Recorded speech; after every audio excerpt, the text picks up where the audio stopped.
So the Trump administration is threatening to defund sanctuary cities. Now we have the refugee ban. You've reached out to Denver's immigrant communities and refugee communities to stress the city's inclusiveness. Are there concrete actions coming? Yeah, we already are beginning the process we're receiving a lot of offers from immigration attorneys from around the country, quite frankly, who want to help out here in Denver. And so our city attorney is leading that effort to put together a group that will help advise and immigrants and refugees on what rights they have and how we can help better protect them. They'll also advise us on what we can do as a city to help them. The other thing that we're doing, we're trying to do a gap analysis to better understand what our refugee and immigrant community need in our city, and so that we can do what we can to provide for them and help to provide kind of that security that we're going to do what we can as a city to make sure that you're okay. You said last week that if Denver's values and Denver's actions make this city a sanctuary city, then you welcome the label. The label's become a hot topic. Are you worried at all that you're daring the administration to come after the city? No, absolutely. We, in consultation with the city attorney's office, we recognize there's nothing we do as a city today. And we're very proud of standing up and saying we're an inclusive, open city.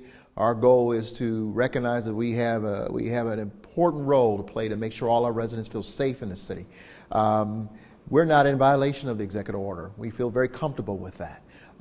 These labels that fly around, sanctuary city, whatever that is, as mayors, we have never been able to figure out what that is across the nation. We've never heard a definitive definition, and that's what I was responding to. So at the end of the day, if that's the label we fall into because we are working to provide a safe, secure, inclusive city for all of our residents, then we'll accept the label.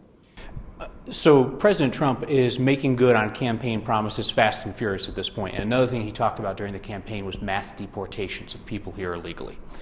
What would happen in Denver if President Trump tried to deport people en masse? And then also, I'm curious what you think this city would be like if tomorrow we removed every person who is here illegally. Let's just be very clear. This nation and our cities across this nation are less safe today than we were 30 days ago. And it's all done through the stroke of the pen of our president. The reality is that cities, mayors across this nation work hard to be acknowledged as globally connected and globally competitive. All the work that we've been doing all over this world is now being threatened because of the lack of thoughtfulness coming from this administration. We are a much better nation than what we are showing right now. Our values are the things that we grew up with. It's what we pledge every day as young children, as adults, and that's why this is so difficult for us. Our economic security is being threatened by the actions of this president. The very culture and spirit of inclusion in our cities are being threatened by the actions of this president. And that's why we are asking all other elected leaders and leaders in our communities to summon the moral courage to step up and simply say that's not how we do things in this country, and that's not how we do things here in Denver, Colorado. We have seen this, Kyle. We saw it when blacks were being targeted. We saw it when Jews and Catholics were being targeted. And it took individuals to step up and demonstrate the moral courage and to say, that's not the nation we want to be.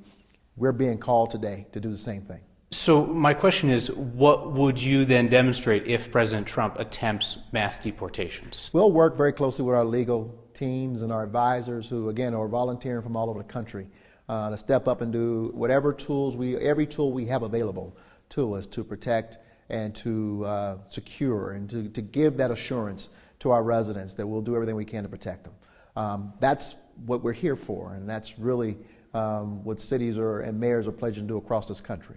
I know your time's very limited. Last question.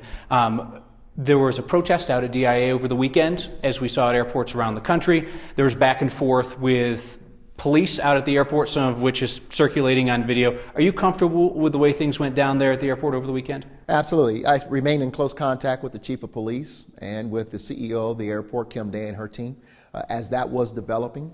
Certainly we had to understand, what police are feeling when they see 200, 250 people show up spontaneously to protest at our airport, where we have seen some of the most, not necessarily in Denver, but around the country, around the world, some of the most heinous acts occur. They responded appropriately to protect not only the protesters, but everyone else who's in our airport. Once we understood what the protest was about, it became a collaboration with the protesters to move them to a place where they could safely protest.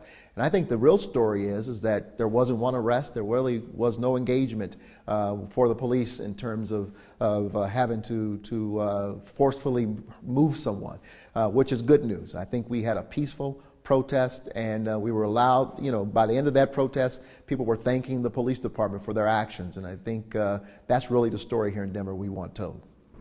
Mr. Mayor, thank you for your time. Look forward to continuing this conversation. Thank you, Kyle.